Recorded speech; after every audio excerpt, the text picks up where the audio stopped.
Welcome to 360 Live. Saturday, 28th of February. It was my birthday week last week. it's it's long gone, but I did have my birthday party last week, which was fantastic. But here we are, end of February already, 2026. I cannot believe where the year's gone already. And I know we say this every year, but it's getting out of hand now.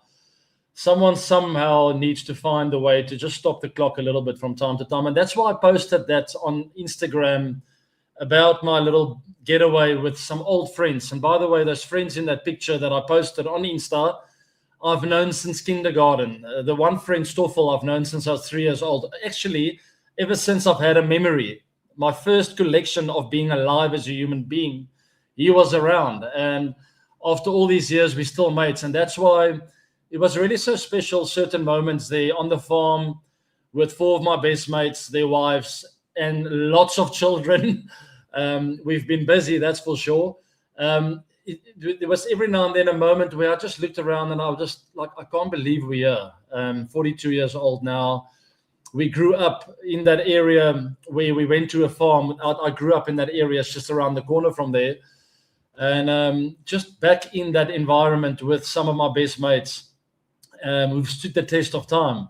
And that's why I spoke about real moments. And I also want to encourage everyone listening to me now is to always find those people that bring out those real moments in yourself, and for you to also bring out those moments in them. And those are real friends, guys. And that's the kind of people I want to spend my time with as often as possible. Anyway, enough of that. I just got back from Johannesburg. More cricket for the boys. It's cricket season at school. Mixed feelings once again. I think it's something I'm going to have to get used to. In the car, my one boy got run out. My eldest got run out for only 4 or 5 runs. They ended up losing. And John, the younger one, they had a fantastic win, scored 50. Once again, he's in the richest vein of form in his life, his 8-year-old life. You always got to take the seriousness a little bit away when it comes to this, and always remember at that age, they must just enjoy it. And that at least is my opinion. It's all about them respecting the game and enjoying the game for what it is, respecting the opposition, and sort of recognizing the fact that they are very privileged to be able to play cricket and to be healthy enough to play sports and competitive sports in that as well. But it was a fantastic outing. We're back home now. I don't have much time, guys. I've got another 15 minutes with you. So on that note, please post your questions down below. I'm off to a potjie course braai with one of my really, really good friends over here in Pretoria. Not friends that I grew up with, but that have crept into my heart and that are really special to me. Also genuine moments that will be created this afternoon, that's for sure. But for those of you who don't know what a potjie is, please go and Google it. It's Potjie. It's a typical South African thing, cast iron kind of setup in a bowl. You get a little fire under it. It's all outdoors, and you put meat and vegetables and all kinds of stuff in there. A bit of stock, a lot of water, a bit of wine, perhaps. For those of you who get fancy with a potjie, and then you let it stir there on low heat for between 4 to 7 hours sometimes, and the most beautiful flavors come out of that, and tender meat. If you've never tried it before, I highly, highly recommend that. All right, enough of me. Let's talk cricket. Please post your questions down below about the Super 8s. There's been some fantastic cricket played, some upsets, and also some games that we predicted as well, we thought some teams will come out on top. Most recent in my mind is that win from England last night against New Zealand. I'm speechless what happened in that game. I mean, England was completely done and dusted, wiped off the field on the day. New Zealand outperformed them in every single department, had them under pressure. And I literally told my 2 boys, who are my guys, my talk-to guys, they're only 8 and 10 years old, but about 80 runs out, I think Sam Curran was at the wicket. And I told, because they thought New Zealand done and dusted, switch the TV off. Let's watch something different. And I said, no. England bat right down to 11, guys. This game is not done until that last ball's been bowled. And whether it was the pressure, or just, I don't know what happened for Mitchell Santa to decide to bowl Glenn Phillips in that 18th over. And no disrespect, I've done it too. I've made those mistakes as captain as well. But because New Zealand was so far ahead in the game, just finish it, close it, bring back your seamers, bowl Yorkers. I know the wicket is slow and it was sticky and the spinners was the go-to to get you into that position, yes. But now, 3 overs to go, something ridiculous needs to happen for England to win the game. And that ridiculous thing was to bowl Glenn Phillips, which just opened up the door slightly for not so recognized batter just to go, you know what, there's nothing to lose, but I fancy a bit of off spin. And that was as captain where you go like, yes, it's maybe not the perfect bowler to bowl here, a Lockie Ferguson or Matt Henry, but it is a sort of non-recognized batter. I know he can bat, but he's just fresh at the wicket. Just bowl 6 Yorkers to him. Game over. They can't win. Impossible. Anyway, I don't know what happened there. Bit of a brain bubble. Funny things happen in World Cups. And all of a sudden, when New Zealand was almost guaranteed of going to the semi-finals, now they are reliant on other teams' performances to qualify. For New Zealand to qualify now, Pakistan need to lose to Sri Lanka. Pakistan win by fewer than 65 runs, or Pakistan fail to chase in around 13 overs or faster. I think that's more or less. So now all of a sudden, from going through to the semi-finals, New Zealand find themselves there. Let's just quickly talk about Pakistan as well. For them to qualify, they need to beat Sri Lanka by 65 runs or more, or chase down a target in around 13 overs or faster. All right. So that's what's happening there today. And for India, I'll quickly cover that as well before I'll take some questions. For India to qualify, they need to beat the West Indies at Eden Gardens on March 1. Simple, stock standard, not much to look at there. All right. Throw up some questions there, guys. Let's see what you have to say. Can Pakistan qualify reality basis? Yes, they can. I just told you guys that. We can maybe pull up that graphic. There it is. So for Pakistan to qualify, they need to beat Sri Lanka by 65 runs or more. And if they're chasing, they need to chase that target in 13 overs or faster. So still a glimmer of hope there. It's not done and dusted. They can most certainly qualify, but it's not going to be easy. That's for sure. It's against Sri Lanka. It is at home for Sri Lanka. It's not going to be easy. So odds are not in their favor. But definitely, guys, I told you about the dark horses, by the way, in this tournament. Remember, not so long ago, I said, watch out for Team England, watch out for Team West Indies. So while I've got a little smirk, is West Indies are up against India next. And everyone was tipping India to go on and win this tournament, and I still think they can. But it is a very, very high-pressure game, this for India, considering who they're up against, the unpredictable West Indies, aggressive nature of them. And guess what? They're playing at Eden Gardens, where they've won the World Cup before against England. Remember that 4 sixes in a row from Carlos Brathwaite against Ben Stokes. So it's not looking good for India, or at least enough reason for India to be exceptionally nervous, right? Now, all of a sudden, all those outside influences are playing a role. West Indies have won a World Cup at Eden Gardens before. They have a lot of confidence. They have a very, very dangerous team. They are not better than India, but there's lots of outside influence. In India, all of a sudden find themselves in a must-win game at home, in front of the home crowd. And remember, prior to the tournament, I spoke to you guys about how the crowd can work against you at home sometimes. And that is when the pressure gets so big that you almost get frozen out there. You freeze as a player because you can feel that pressure from outside. You suffocate almost.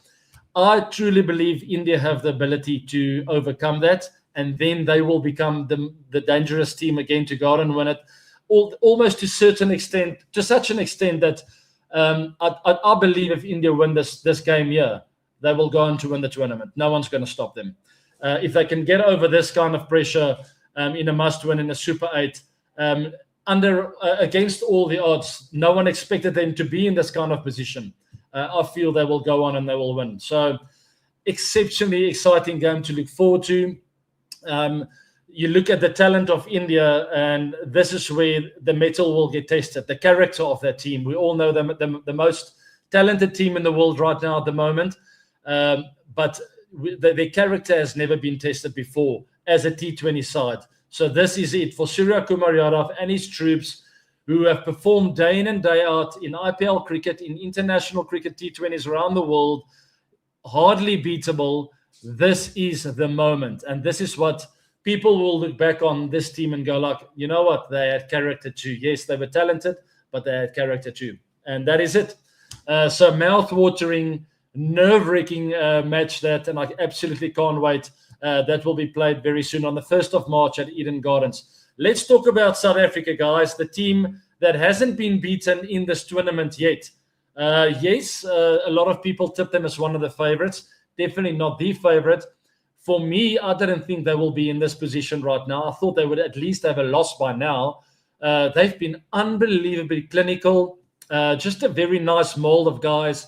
Similar setup to were there in 2024, not so long ago, who lost to India in that final in the Caribbean.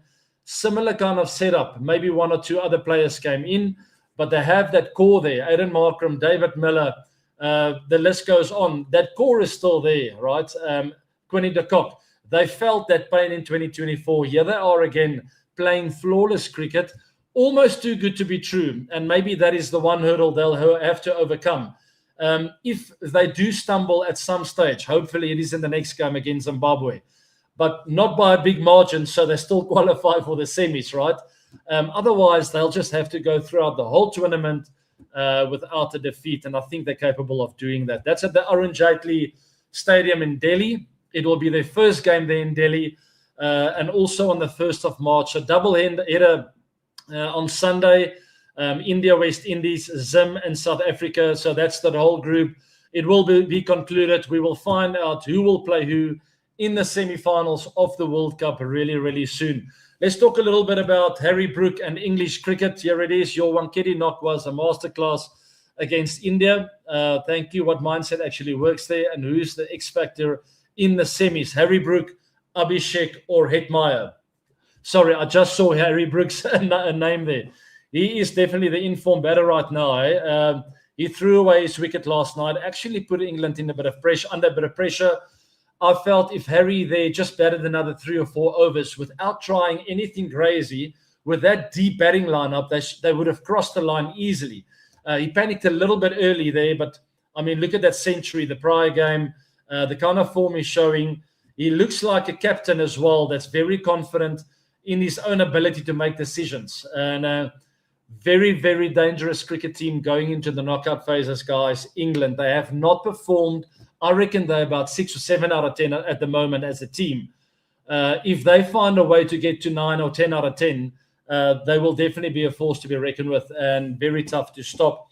Abhishek Sharma, out of form, very dangerous. They will need him against the West Indies.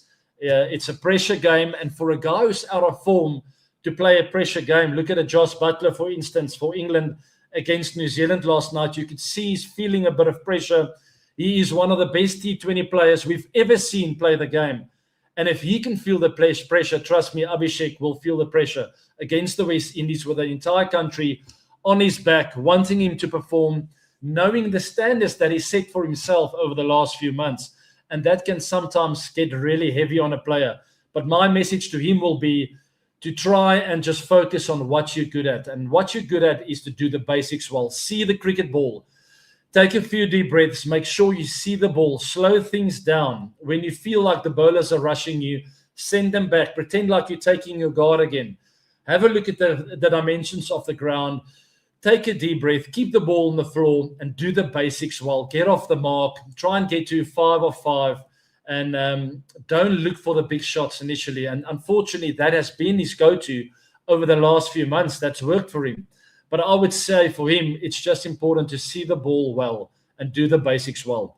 Whatever that will mean for him, hopefully it works and hopefully he'll play well. Shimron Hetmeyer, another absolute beast of a T20 player. And what I like about him most, and he was at RCB with me, guys, and I think now more than ever, he's enjoying the game of cricket. He's got a smile on his face in the field when he's batting. He seems to be enjoying the big moments.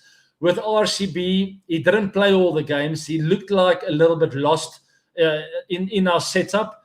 And I'm just happy for him to see that he seems to be enjoying his cricket. He seems happy, probably because he was backed. And maybe at RCB, he didn't feel as backed as he wanted to. And that is sometimes hard playing with some of the best players in the world in the IPL. You don't always get opportunities. It happened with me at Delhi Daredevils as well, where for 3 years, it was a bit of a toil for me. I didn't always find myself in the middle there playing cricket. I was sitting on the side for the majority of the time, and it's really difficult to enjoy your cricket like that unless you are mature enough to still learn and to grow your game, even though you're not playing in the middle.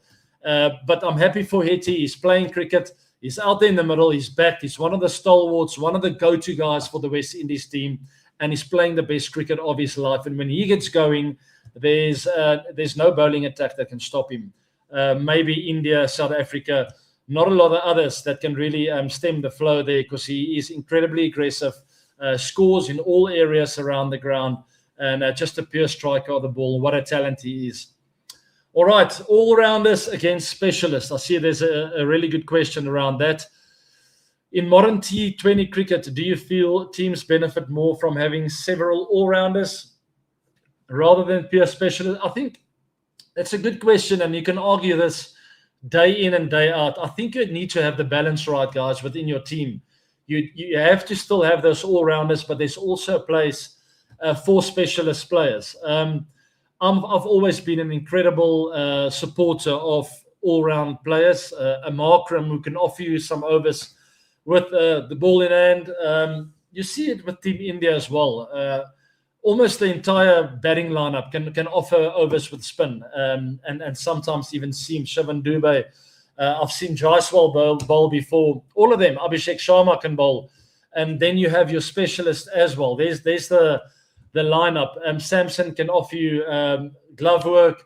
It's just, I mean, there's hardly anyone that can't bowl, right? So you can almost, I don't know, but I still think for a coach, the role for the coach is to clarify what the players are there to do. If you are an all-rounder, clarify his role. Tell him you might get one over in the power play, or you're not going to bowl at all in the power play. We're going to use you between overs 8 and 12, and that's it. As long as the player knows that, then he can sort of build a game plan around his game, and he understands and he knows what to expect. So I think that's really important for all-rounders and specialist players, is for them to understand their roles. Whether you have 4 or 5 specialists in your team, and you like more of a test kind of setup where the bowlers know exactly what they're going to do. You only have 5 or 6 bowlers, and that's it. You're not going to play around with anyone else. There's your top 6 batters. You have your wicket keeper, and that's it. Very traditional. That can also work. Nothing wrong with that. But if you do feel you're a coach and someone like me who enjoy a lot of players who can offer something with a bat, ball, maybe with the gloves, some really good fielders in the outfield, that's the kind of setup I like. But that's more work for the captain, because he needs to communicate the role definitions for each and every player. And you need to have plans A, B, and C in place and communicate that to the team. And as long as you can do that well, you will have a really good T20 team in your hands. So that's the long and the short. There is the squad, by the way, for Team India up against the West Indies. We'll see if they make a change or two. I'm not sure. But what I do like about this Indian team is the bowling lineup. And Team West Indies will have to have their work. They're going to have their work cut out, and they will have to be at their best to put up a really difficult target for India if they're batting first. And if they're chasing, they will know exactly what they have to do. And it will not be easy, that's for sure. There's lots of options for Team India in the bowling department. The question is, can they get the runs on the board? Abhishek Sharma out of form. We saw Sanju Samson back into the team in that last game. So it tells me there's some question marks around the batting lineup and also the batting order. So we'll see what they come up with. It is make or break. It is crunch time over there at Eden Gardens, and a lot to look forward to. I'll take one more question, and I'm out of breath. My 20 minutes is up. There it is. Saber, Cricketing shots versus unusual T20 shots. What is the key to success in tomorrow's match? Quick sip of water. You know me, and I've preached this for hours and hours and hours. The basics always come first, all right? My boy that got 50 today, he told me, Dad, I asked him in the car afterwards, so went across the line. It was just short of a half volley length, so I wasn't too much against him going for it. He wanted to hit it over cow corner for 6, short boundary. Thinking was good. But then I asked him, so why did you go after it? What is your thinking? And he said, Dad, I wanted to get to 100. There were 7 overs left in the game. So fair enough. I mean, 28 balls, if you take away half of it, 14 balls to get to 100. And then I said, John, but there's a way to get to it. You still have to respect good balls. It's a good length delivery. What about finding the gap and keeping it on the floor? You can still get 4. If you miss it, you'll still get 2. You'll retain the strike, and you wait for a ball that's even in a better area, like a little bit fuller or shorter. So that is my answer to this, guys, is you have to play the situation. And I've spoken to you guys about Team England with baseball in Test cricket. Absolute nonsense. Play what you're confronted with. A bad ball is a bad ball. And a situation of a game dictates whether you can take a bit more risk. And even on top of all of that, then there's also still a smart way to go about it. If the game tells me I need 12 and over, I see that scoreboard up there because I can almost see it. I'm still in that game mode. I see it's 12 and over. The pressure's on. It's 60 or 30 balls. Am I just going to hack every single ball and try and get 6? No. There's still a method and a formula to get those 60 of the 30 balls. And that is with smart cricket. Look at the field, look at the wind direction, wait for a particular ball. If the bowler outwits you, take your one, get off strike and reassess. Go and look at the scoreboard again, talk to your partner. So that's what I was telling my youngster today. Like, there's a way to get to that 100 still. It doesn't mean you have to slot every ball for 6 because mother cricket will always have the last say then if you disrespect the game. So that's what it comes down to. Unusual cricket, there's always a time and a place for that. But make sure the field placings make sense, the dimensions of the boundary, the type of delivery you're expecting versus the one that you are actually getting, and which way is the wind blowing? What is the match situation? What is the run rate required? So all those things you need to think about before you make a decision, and then also have plans B and C in place. I'm expecting a full delivery. I'm going to lap. But what if I don't get the perfect delivery to lap? The bowler sees me, he bowls a wide, slow ball. How am I going to counter that? Get my one, tell him well bowled, get to the other side, reassess, go again, make a new plan. All right, so that's the long and the short. There's a place for normal cricket shots in cricket. There's also a place for unusual shots in T20 cricket. And that's the long and the short.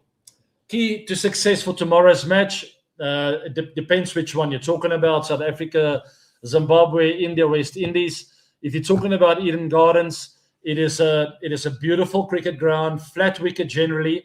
On the slower side, we saw that against West Indies. As for South Africa now, talking about their point of view, it was a little bit tacky up front. So for the West Indies, it would have been important not to lose wickets. Take your shots in that first 6 overs. I know it's power play. You want to be on 70 or 80, but sometimes the wicket tells you, just be on 45 after 6 overs. Take the hit, but we will always catch up because Eden Gardens is a flat wicket and you get value for shots. And then the funny thing is for South Africa, maybe it will be flat in those first 6 overs. So have the guys on the ring and just defend in the first 6. Don't give them boundaries because it might start taking a bit of turn in the back end.